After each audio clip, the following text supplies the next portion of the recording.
You gave us an amazing baseline of your story getting into franchising, your expertise around it, some of the nuances of finding that operator or partnering has been a huge part of your world around franchising.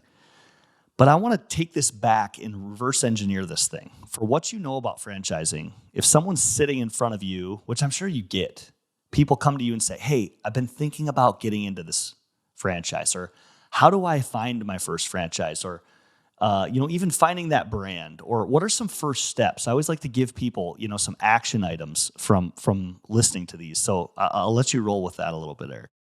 So I'd listen to my podcast, Franchise Secrets, listen to a number of different podcasts out there in franchising, just to kind of understand some different brands out there. 5 years ago, nobody had a podcast on franchising. Now there's some good ones out there. So just if you're thinking about a brand that comes to mind, just Google that brand and podcast and see what comes up so you can start to learn about that brand without inquiring online or anything like that. So that's probably step number one. Just like if you think about some brands, and then you might realize, which most people do, like, ooh, I really don't want to do that.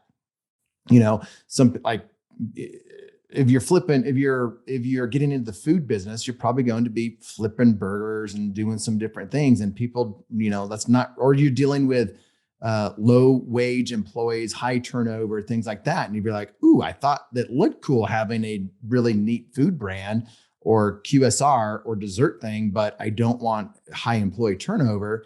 That might be a deal breaker. And you might understand that through a podcast versus just marketing material out there online. So nice. I would just start to do that.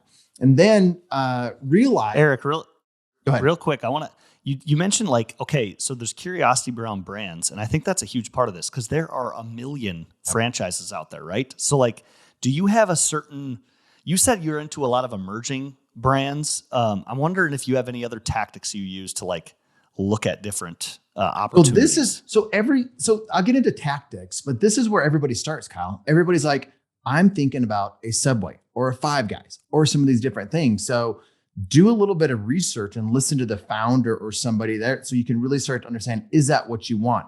Because as soon as you make an inquiry online to a franchise broker, franchise consultant, brand, you are getting sold to, period. You're getting sold to. So if you don't want to get into that sales mode right away, do some research. And I think podcasts are probably the best way to research it. And all these founders are trying to get on podcasts these days. So that's step number one. Then you can really ask yourself three questions. How much money do you have? And I'd say if you don't have $100,000 of liquid capital, you probably shouldn't be looking to buy a franchise. If you're not ready to pull the trigger in the next 3 months, buy a franchise in the next 3 months, then you probably shouldn't be looking at a franchise. You are not ready to look at a franchise. You're ready just to be in research mode. And research mode isn't getting sold to mode. You'll just make franchisors mad if you're just spending time going through their sales process and then you don't buy because you never intended to buy. Or worse, you never intended to buy and then you bought because you got sold to and you were never really ready to own. And then if you're looking at working with a franchise consultant, franchise broker, franchise coach, they go by a bunch of different names, realize you're getting sold to. There's nothing wrong with them. Like I said, I used to be one of them and they provide a lot of value, but this is the value that they provide. They work with a limited number of franchises, which isn't a bad thing because there's a lot of franchisors that don't get into their short list because they're not any good. But most of the time, they're emerging brands that these franchise consultants, brokers, coaches work with. And there's nothing wrong with emerging brands because all of these brands, Massage Envy, was an emerging brand at some point. Crumble Cookies was an emerging brand at some point. But most of them don't end up being amazing brands. And you just got to do a lot of due diligence. But if you get with a franchise consultant or coach or broker, make sure they have a bunch of experience. And I know you've had Kim Daly on your podcast. Kim has had a lot of experience in the industry. So make sure that person has a ton of experience because you're not paying them. The franchisor is paying them.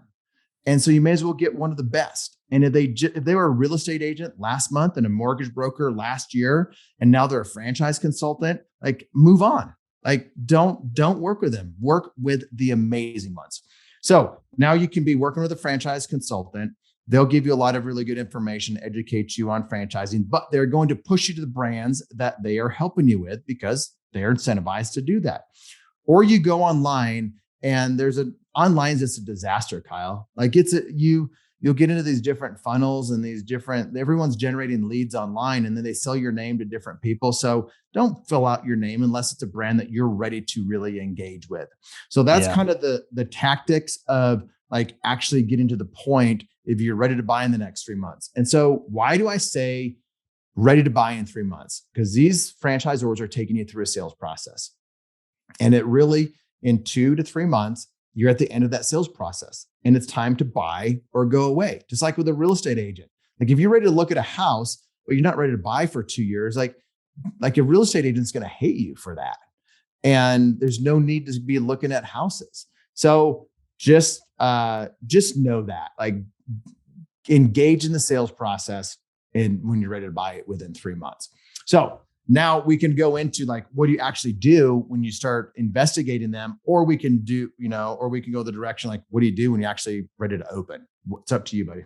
Yeah. Yeah. And you said the thing that was a little like a really good marker, which was 100,000 liquid, right? Okay. Mm-hmm. So all of a sudden that put a barrier up for a lot of people, which I want to continue to try to take barriers down. I want to say, well, the first question that came up for me, Eric, is, are there franchises that do, lower? Do you say that number because that's where the good ones exist? Or are there franchises that do a lot less out there, like less than 50,000, less than 20,000 down?